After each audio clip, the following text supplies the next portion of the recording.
Hi hello ಎಲ್ರಿಗೂ ನಮಸ್ಕಾರ, welcome back to my channel. ನೀವು ನೋಡ್ತಿದ್ದೀರಾ ಹರ್ಷಿತಾ ವೀರೇಶ್ ವ್ಲಾಗ್. ಸೊ ಇವತ್ತಿನ ವ್ಲಾಗ್ ಬಂದು ಆಲ್ರೆಡಿ ತಮ್ಮನೇಲಲ್ಲಿ ನೋಡಿರ್ತೀರಾ.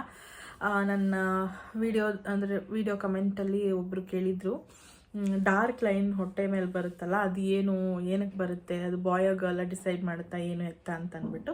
ಸೊ ಅದ್ರ ಬಗ್ಗೆ ಇವತ್ತು ನಿಮ್ಮೆಲ್ಲರಿಗೂ ಇನ್ಫಾರ್ಮೇಷನ್ ಕೊಡೋಣ ಅಂತ ಅಂದ್ಬಿಟ್ಟು ಬಂದಿದ್ದೀನಿ. ಸೊ ಅದಕ್ಕೆ ಮುಂಚೆ ಯಾರಲ್ಲ ನನ್ನ ಚಾನಲ್ಗೆ ಸಬ್ಸ್ಕ್ರೈಬ್ ಆಗಿಲ್ಲ, ಬೇಗ ಹೋಗಿ ಸಬ್ಸ್ಕ್ರೈಬ್ ಆಗಿ ಆ್ಯಂಡ್ ಬೆಲ್ಲೈಕನ್ನ ಕ್ಲಿಕ್ ಮಾಡಿ, ಸೊ ದಟ್ ನನ್ನೆಲ್ಲ ವೀಡಿಯೋಸ್ ನಿಮಗೆ ಫಸ್ಟ್ ಬರುತ್ತೆ ಅಂತ ಹೇಳ್ತಾ ಲೆಟ್ಸ್ ಸ್ಟಾರ್ಟ್ ದ ವಿಡಿಯೋ.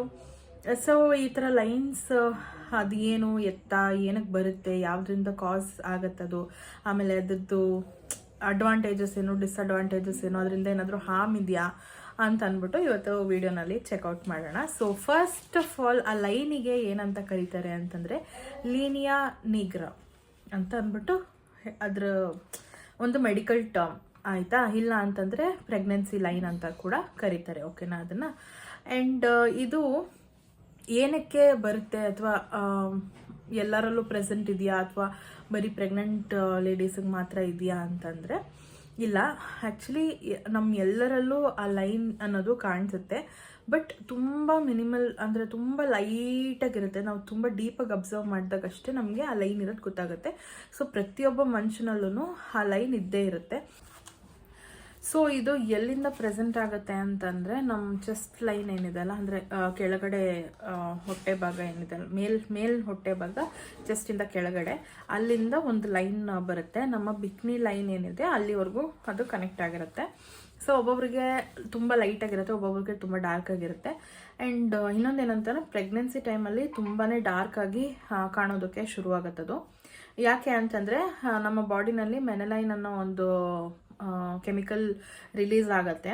ಅದು ಬಂದು ನಮ್ಮ ಹಾರ್ಮೋನಲ್ ಇಂಬ್ಯಾಲೆನ್ಸ್ ಆಗಿರುತ್ತಲ್ಲ, ಈಸ್ಟ್ರೋಜನ್ ಮತ್ತು ಪ್ರೊಜೆಸ್ಟ್ರಾನ್ ಜಾಸ್ತಿ ಆದಾಗ ಅದ್ರ ಜೊತೆ ರಿಯಾಕ್ಟ್ ಆಗಿ ನಮ್ಮ ಅದು ಲೈನ್ ಏನಿದೆ ಅಲ್ಲ ಅದು ಸ್ವಲ್ಪ ಡಾರ್ಕ್ ಆಗಿ ಕಾಣೋದಕ್ಕೆ ಶುರುವಾಗುತ್ತೆ.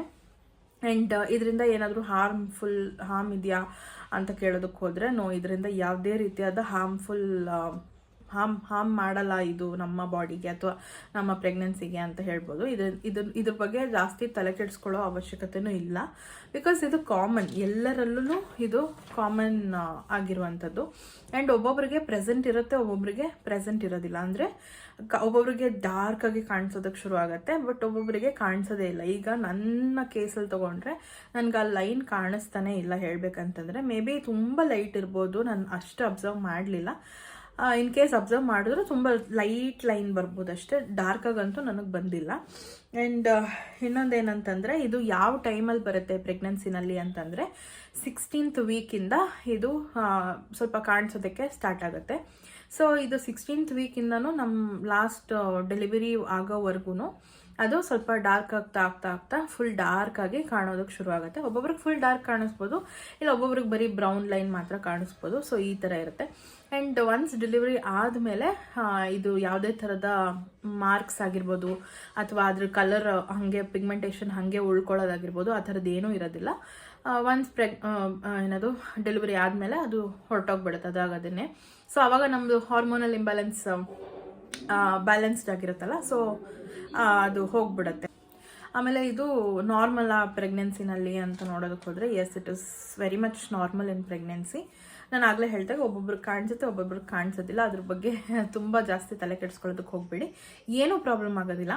ಆ್ಯಂಡ್ ಇನ್ನೊಂದು ಮಿತ್ಸ್ ಏನು ಓಡಾಡ್ತಿದೆ ಅಂತಂದರೆ, ಅಂದರೆ ನಾವು ಕೇಳ್ಪಟ್ಟಿರೋದು ಅದು ಡಾರ್ಕ್ ಲೈನು ಫುಲ್ ಮೇಲ್ ಹೊಟ್ಟೆಯಿಂದ ಕೆಳಗಡೆ ಹೊಟ್ಟೆವರೆಗೂ ಇದ್ದರೆ, ನಾನಿಲ್ಲಿ ಫೋಟೋ ಹಾಕ್ತೀನಿ, ಆ ಥರ ಇದ್ದರೆ ಅದು ಬಾಯ್ ಅಂತ ಅಂದ್ಬಿಟ್ಟು, ಬರೀ ಹೊಕ್ಕಳಿಂದ ಕೆಳಗಡೆವರೆಗೂ ಇದ್ದರೆ ಅದು ಗರ್ಲ್ ಅಂತ ಅಂದ್ಬಿಟ್ಟು ಅಂತ ಅನ್ಕೊತಾರೆ ಎಲ್ಲರೂ. ಅದು ಮಿತ್ ಅಂತಲೇ ಹೇಳ್ಬೋದು, ಅಥವಾ ನಿಜವಾಗ್ಲೂ ಅದು ಇದೆ, ಅದು ನಿಜವಾಗ್ಲೂ ಅದರಿಂದ ಪ್ರಿಡಿಕ್ಟ್ ಮಾಡೋಕ್ಕಾಗತ್ತೆ ಅಂತ ಅಂದ್ಬಿಟ್ಟು ನನಗೆ ಗೊತ್ತಿಲ್ಲ. ಬಿಕಾಸ್ ನನಗಿದು ಫಸ್ಟ್ ಎಕ್ಸ್ಪೀರಿಯನ್ಸ್ ಆಗಿರೋದ್ರಿಂದ ಅದ್ರ ಬಗ್ಗೆ ಅಷ್ಟು ನನಗೆ ಗೊತ್ತಿಲ್ಲ. ಗೊತ್ತಿರೋರನ್ನ ಕೇಳಿದಾಗಲೂ ಕೂಡ ಅವ್ರು ಹೇಳೋದು ಇಟ್ ಈಸ್ ಅ ಮಿತ್ ಅಂತಾನೆ.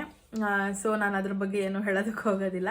ಆ್ಯಂಡ್ ಅದರಿಂದ ಪ್ರಿಡಿಕ್ಟ್ ಮಾಡ್ಬೋದಾ ಏನು ಎತ್ತ ಅಂತ ಹೇಳಕ್ಕೆ ಬರಲ್ಲ. ಈವನ್ ಡಾಕ್ಟರ್ಸ್ ಕೂಡ ಹೇಳೋದಿಲ್ಲ ಅದನ್ನ ನೋಡ್ಬಿಟ್ಟು ಯಾವ ಮಗು ಏನು ಎತ್ತ ಅಂತ ಪ್ರಿಡಿಕ್ಟ್ ಮಾಡ್ಬೋದು ಅಂತ ಅಂದ್ಬಿಟ್ಟು. ನಾನು ಕೆಲವೊಂದು ವಿಡಿಯೋಸಲ್ಲಿ ನೋಡಿದಾಗ ಹೆಣ್ಮಗು ಆದಾಗ ಕಾಣಿಸೋದಿಲ್ಲ, ಗಂಡು ಮಗು ಆದಾಗ ಆ ಲೈನ್ ಬರುತ್ತೆ ಅಂತೆಲ್ಲ ಹೇಳಿದ್ದು ನಾನು ನೋಡಿದ್ದೀನಿ.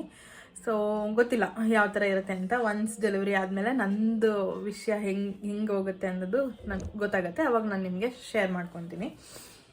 ಓಕೆ, ಇದಿಷ್ಟು ಬಂದು ಲೀನಿಯಾ ನಯಗ್ರಾ ಬಗ್ಗೆ ಇತ್ತು, ಅಂದರೆ ಪ್ರೆಗ್ನೆನ್ಸಿ ಲೈನ್ ಬಗ್ಗೆ. ಸೊ ಇದರಲ್ಲಿ ಏನಾದರೂ ಡೌಟ್ಸ್ ಇದ್ದರೆ ನೀವು ಕಮೆಂಟ್ಸಲ್ಲಿ ಕೇಳ್ಬೋದು. ಸೊ ಆ್ಯಂಡ್ ನೆಕ್ಸ್ಟ್ ಇನ್ನು ಕ್ವೆಶನ್ಸ್ಗಳಿದ್ದಾವೆ. ಐ ಥಿಂಕ್ ಪ್ರತಿಯೊಂದು ವೀಡಿಯೋನಲ್ಲೂ ನಾನು ಲಾಸ್ಟಲ್ಲಿ Q&A ಥರ ಮಾಡಲೇಬೇಕು ಅಂತ ಅನಿಸುತ್ತೆ, ಅಷ್ಟು ಕ್ವೆಶನ್ಸ್ ಬರುತ್ತೆ ನನಗೆ. ಸೊ ಅದನ್ನು ಇವಾಗ ಕ್ಲಿಯರ್ ಮಾಡಿಬಿಡ್ತೀನಿ. ಸೊ ತುಂಬ ಜನ ಕೇಳ್ತಿರೋದು ಏನಂತಂದರೆ, ಕೊರಗಜ್ಜ ಟೆಂಪಲ್ ಹೇಳಿದ್ದೀರಾ ಅಲ್ವಾ, ಅದರದ್ದು ಅಡ್ರೆಸ್ ಕೊಡಿ ಅಂತ ಅಂದ್ಬಿಟ್ಟು. ಲಿಟ್ರಲಿ ನನಗೆ ಕರೆಕ್ಟಾದಂಥ ಅಡ್ರೆಸ್ಸು ಗೊತ್ತಿಲ್ಲ ಹೇಳಬೇಕಂತಂದರೆ. ಬಟ್ ಸ್ಟಿಲ್ ನಾನು ಹುಡುಕಿ ಒಂದು ಸ್ವಲ್ಪ ಅಡ್ರೆಸ್, ಅಂದರೆ ಅದ್ರ ಹೆಸರು ಏನು, ಪ್ಲೇಸ್ ನೇಮ್ ಏನು ಅಂದ್ಬಿಟ್ಟು ತಿಳ್ಕೊಂಡಿದ್ದೀನಿ. ಸೊ ಏನಪ್ಪ ಪ್ಲೇಸ್ ನೇಮ್ ಅಂತಂದರೆ ಕೊಲ್ಯ ಅಂತ ಅಂದ್ಬಿಟ್ಟು ನಾನು ಇಲ್ಲಿ ಕೆಳಗಡೆ ಹಾಕ್ತಿರ್ತೀನಿ. ಕೊಲ್ಯ ಅಂತ ಪ್ಲೇಸ್ ನೇಮು ನಿಯರ್ ಬಳ್ಳಾರೆ ಅಲ್ಲ, ಬೆಲ್ಲಾರೆ. ಸೊ ಇದು ಬಂದು ಕುಕ್ಕೆ ಹೋಗೋ ರೋಡಲ್ಲಿ ಸಿಗುವಂಥ ಒಂದು ದೇವಸ್ಥಾನ. ಸೊ ಇನ್ ಕೇಸ್ ನಿಮಗೆ ಲೊಕೇಶನ್ ಬೇಕು ಅಂತಂದರೆ ನಾನು ಡಿಸ್ಕ್ರಿಪ್ಷನಲ್ಲಿ ಲೊಕೇಶನ್ದು ಲಿಂಕ್ ಹಾಕಿರ್ತೀನಿ, ಹೋಗಿ ಚೆಕ್ಔಟ್ ಮಾಡಿ. ಆ್ಯಂಡ್ ಅಡ್ರೆಸ್ ಕೂಡ ಹಾಕಿರ್ತೀನಿ. ಎಕ್ಸಾಕ್ಟ್ ಅಡ್ರೆಸ್ ಹಾಕೋದಕ್ಕೆ ಆಗೋದಿಲ್ಲ, ನಂಗೆ ಗೊತ್ತಿಲ್ಲ ಹೇಳಬೇಕಂದ್ರೆ. ಸೊ ರೂಟ್ ಮ್ಯಾಪ್ ಹಾಕ್ತೀನಿ, ಅದನ್ನು ನೋಡಿಕೊಂಡು ನೀವು ಅಲ್ಲಿಗೆ ಹೋಗ್ಬೋದು. ಓಕೆನಾ? ಓಕೆ, ಈಗ ಕ್ವೆಶನ್ಸ್ ಹೋದೋಣ. ನಿಮ್ಮ ಮದುವೆ ಆಗಿ ಎಷ್ಟು ಇಯರ್ಸ್ಗೆ ನೀವು ಪ್ರೆಗ್ನೆಂಟ್ ಆದ್ರಿ? 3.5 ಇಯರ್ಸ್ಗೆ. ನನ್ನ ಮದುವೆ ಆಗಿ 3.5 ಇಯರ್ಸ್ ಆದಮೇಲೆ ನಾನು ಪ್ರೆಗ್ನೆಂಟ್ ಆಗಿದ್ದು. ಸೊ ಹಾಯ್ ಮ್ಯಾಮ್, ಪ್ರೆಗ್ನೆಂಟ್ ಇದ್ದಾಗ ಹೇರ್ ಕಲರ್ ಮಾಡ್ಬೋದಾ, ಅಂದರೆ ಹೆನ್ನ? ಪ್ಲೀಸ್ ರಿಪ್ಲೈ ಮಾಡಿ. ಸೊ ಪ್ರೆಗ್ನೆಂಟ್ ಇರಬೇಕಾದ್ರೆ ಯೂಶ್ವಲಿ ಹೇರ್ಗೆ ಯಾವುದೇ ಥರದ್ದು ಕಲರಿಂಗ್ ಆಗಲಿ ಅಥವಾ ಏನೇ ಟ್ರೀಟ್ಮೆಂಟ್ ಆಗಲಿ ಮಾಡಿಸ್ಬಾರ್ದು ಅಂತ ಹೇಳ್ತಾರೆ. ಆ್ಯಂಡ್ ಅದು ಪ್ರೂಫ್ ಕೂಡ ಆಗಿದೆ, ಮಾಡಿಸ್ಬಾರ್ದು. ಅಂದರೆ ಆ ಟೈಮಲ್ಲಿ ನಮ್ಮದು ಬಾಡಿನೇ ಏನೇನೋ ಚೇಂಜಸ್ ಆಗ್ತಾ ಇರುತ್ತೆ. ಸೊ ಆ ಟೈಮಲ್ಲಿ ನಾವು ಮತ್ತೆ ಎಕ್ಸ್ಟರ್ನಲ್ ಚೇಂಜಸ್ ಮಾಡ್ಕೊಳಕ್ಕೆ ಹೋದರೆ ಅದು ಬೇರೆ ಥರನೇ ರಿಯಾಕ್ಟ್ ಆಗುತ್ತೆ. ಸೊ ಕಲರಿಂಗ್ ಮಾಡಿಸೋದು ಬೇಡ. ಬಟ್ ಹೆನ್ನ ಬಂದು ನ್ಯಾಚುರಲ್ ಆಗಿರೋದ್ರಿಂದ ನೀವು ಅದನ್ನು ಯೂಸ್ ಮಾಡ್ಬೋದು. ಬಟ್ ಏನಂದರೆ ನಿಮಗೆ ಕೋಲ್ಡ್ ಇತ್ತು, ತುಂಬ ಕೋಲ್ಡ್ ಆಗಿಬಿಡುತ್ತೆ ಬೇಗ ಬಾಡಿ ಅಂತಂದರೆ ಅದನ್ನು ಅವಾಯ್ಡ್ ಮಾಡಿ. ಇಲ್ಲ ಅಂತಂದರೆ ಹಾಕೊಬೋದು. ನೆಕ್ಸ್ಟ್ 6 ವೀಕ್ಸ್ ಸ್ಕ್ಯಾನ್ ಮಾಡಿಸ್ದೆ ಅಕ್ಕ, ಬಟ್ ಬರೀ ಯೋಕ್ ಸ್ಯಾಕ್ ಇದೆ, ಎಂಬ್ರಿಯೋ ಫಾರ್ಮ್ ಆಗಿಲ್ಲ ಅಂದರು. What to do? ಮತ್ತು 1 ವೀಕ್ ಆದಮೇಲೆ ಸ್ಕ್ಯಾನ್ಗೆ ಬನ್ನಿ ಅಂದಿದ್ದಾರೆ. Is this normal? Please answer. Yes, of course ಇದು ತುಂಬಾ ನಾರ್ಮಲ್ ಹೇಳಬೇಕಂತಂದರೆ. ಇನ್ನು 1 ವೀಕ್ ಅಲ್ಲದೆ ಹೋದ್ರೂ ಇನ್ನು 2 ವೀಕ್ಸ್ ಬಿಟ್ಟು ಹೋಗಿ ಪರವಾಗಿಲ್ಲ, ಅಷ್ಟರಲ್ಲಿ ಎಂಬ್ರಿಯೋ ಫಾರ್ಮ್ ಆಗಿರುತ್ತೆ. So yes, it is normal, ಎಲ್ಲರಿಗೂ ಇದೇ ಥರ ಆಗುತ್ತೆ. ನನಗೂ ಇದೇ ಥರನೇ ಆಗಿತ್ತು, ಇನ್ನು ಹಾರ್ಟ್ ಬೀಟ್ ಏನೂ ಬಂದಿರಲಿಲ್ಲ. ಸೊ ಪರವಾಗಿಲ್ಲ, ಇದು ತಲೆ ಕೆಡಿಸ್ಕೊಳ್ಳೋ ಅಂಥ ವಿಷಯ ಏನಲ್ಲ. ಓಕೆನಾ? ನೆಕ್ಸ್ಟು ಬಂದು ಮ್ಯಾಮ್ ಕರೆಂಟ್ ವೆಯ್ಟ್ ಎಷ್ಟು? ಸೊ ನನ್ನ ವೆಯ್ಟು ನಾನು ಇವತ್ತರೆಗೂ ಎಲ್ಲೂ ರಿವೀಲ್ ಮಾಡೇ ಇಲ್ಲ ಹೇಳಬೇಕಂತಂದರೆ. ಬಟ್ ಓಕೆ, ನಾನು 69 ಏನೋ ಇದ್ದೆ, ಅಂದರೆ ಪ್ರೆಗ್ನೆನ್ಸಿಗೂ ಮುಂಚೆ 69 ಇದ್ದೆ. ಇವಾಗ ನಾನು 76 ಆಗಿದ್ದೀನಿ, ಅಂದರೆ 6 kgs ಜಾಸ್ತಿ ಆಗಿದ್ದೀನಿ. 7 ಮಂತ್ಸಲ್ಲಿ 6 kgs ಜಾಸ್ತಿ ಆಗಿದ್ದೀನಿ. ಓಕೆ, ನೆಕ್ಸ್ಟು ಮ್ಯಾಮ್ 4 ಇಯರ್ ಆಯಿತು PCOD ಕಮ್ಮಿ ಆಗ್ತಾ ಇಲ್ಲ. ಸೊ ಇದು ನೀವು PCOD ಕಮ್ಮಿ ಆಗಬೇಕಂತಂದರೆ ನಾವು ಮೆಡಿಕೇಷನ್ಸ್ ಜೊತೆಗೆ ನಮ್ಮ ಲೈಫ್ ಸ್ಟೈಲ್ನ ಚೇಂಜ್ ಮಾಡ್ಕೊಬೇಕು. ಸೊ ಅದ್ರ ಬಗ್ಗೆ ಕಾನ್ಸಂಟ್ರೇಟ್ ಮಾಡಿ. ಯಾವ ಡಾಕ್ಟರ್ ಅಂತ ಕೇಳಿದ್ದೀರಾ? ಸೊ ತುಂಬ ಸತಿ ಹೇಳಿದ್ದೀನಿ, ನಾನು ಸವಿತಾ ಡಾಕ್ಟರ್ ಹತ್ರ ತೋರಿಸ್ತಾ ಇರೋದು, ಕೆಂಗೇರಿ ಉಪನಗರದಲ್ಲಿರೋದು. ಆ್ಯಂಡ್ ನೆಕ್ಸ್ಟ್ ಬಂದು ಅಕ್ಕ, ನನಗೂ PCOS ಪ್ರಾಬ್ಲಮ್ ಇತ್ತು, ಬಟ್ ನಾನು ಅದಕ್ಕೆ ಟ್ರೀಟ್ಮೆಂಟ್ ತೊಗೊಂಡೆ. 7 ಮಂತ್ಸ್ ಆಯಿತು, ನಂದು ಪೀರಿಯಡ್ಸ್ ರೆಗ್ಯುಲರ್ ಬರ್ತಾ ಇತ್ತು. ನಾನು 7th ಫೆಬ್ಗೆ ಲಾಸ್ಟ್ ಡೇಟ್ ಆಗಿದ್ದು. ಈ ತಿಂಗಳು ನಂದು ಮಿಸ್ ಆಯಿತು. ತುಂಬ ಸುಸ್ತು, ಬಾಯಲ್ಲಿ ನೀರು ಮತ್ತು legs pain and white discharge ಸ್ವಲ್ಪ ಆಗ್ತಾ ಇದೆ. ಆ್ಯಂಡ್ ತುಂಬ ಯೂರಿನ್ ಪಾಸ್ ಆಗ್ತಾ ಇದೆ.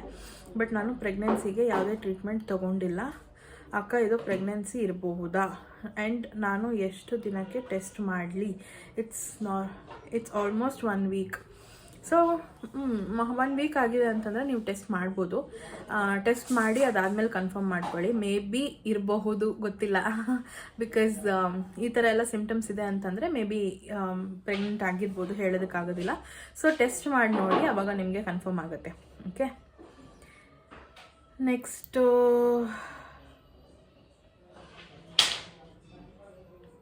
ಓಕೆ, ನೆಕ್ಸ್ಟ್ ಇನ್ನೊಬ್ಬರು ಹೇಳಿದರು, ನಾನು ಮದುವೆ ಆಗಿ 3 years ಆಯಿತು, PCOS ಇತ್ತು, ಬಟ್ ಟ್ರೀಟ್ಮೆಂಟ್ ತೊಗೊತಿರ್ಲಿಲ್ಲ ನಾನು. ಬಟ್ ನಿಮ್ಮ ವೀಡಿಯೋಸ್ ನೋಡಿ, ನಿಮ್ಮ ವೀಡಿಯೋಸ್ ತುಂಬ ಇಷ್ಟ ಆಗ್ತಿದೆ ನನಗೆ. ನಿಮ್ಮ ವೀಡಿಯೋಸ್ ನೋಡಿ ನಾನು ಟ್ರೀಟ್ಮೆಂಟ್ ತೊಗೊಳೋದಕ್ಕೆ ಸ್ಟಾರ್ಟ್ ಮಾಡಿದ್ದೀನಿ ಅಂತ ಹೇಳಿದ್ರು. ಸೊ ಖುಷಿ ಆಯಿತು. ಆ್ಯಂಡ್ ಸೊ ಅವ್ರು ಇಟ್ಕೊಂಡು ಅವ್ರ ಹಸ್ಬೆಂಡ್ ಫೋನಿಂದ ಮಾಡ್ತಾಯಿದ್ದೀನಿ ಮೆಸೇಜು, ನಂದು ಹಾಳಾಗಿದೆ ಫೋನ್ ಅಂತ ಹೇಳಿದ್ರು. ನಾನು ಆ ಮೆಸೇಜ್ಗೆ ರಿಪ್ಲೈ ಮಾಡಿದೆ, ಬಟ್ ಅದಾದಮೇಲೆ ಇದಕ್ಕಿದಂಗೆ ಅದು ಡಿಸಪಿಯರ್ ಆಗಿಬಿಡ್ತು ಮೆಸೇಜು. ಯಾಕೆ ಅಂತ ಗೊತ್ತಾಗ್ತಿಲ್ಲ, ಎಲ್ಲಿ ಕಮೆಂಟ್ ಮಾಡಿದ್ದಾರೆ ಅಂತಲೂ ಗೊತ್ತು. ಸೊ ಆ ಕಮೆಂಟ್ ಮಿಸ್ ಆಗಿಬಿಟ್ಟಿದೆ. ಐ ಥಿಂಕ್ ನೀವು ಹೋಗ್ತಾ ಇದ್ದೀರಾ, ಡಾಕ್ಟರ್ ಹತ್ರ ತೋರಿಸ್ತಾ ಇದ್ದೀರಾ ಅಂದರೆ ಒಳ್ಳೆ ವಿಷಯನೇ. ಆದಷ್ಟು ಬೇಗ ನಿಮಗೆ ಗುಡ್ ನ್ಯೂಸ್ ಸಿಕ್ಕಲಿ ಅಂತ ನಾನು ನಿಮಗೆ ವಿಶ್ ಮಾಡ್ತೀನಿ.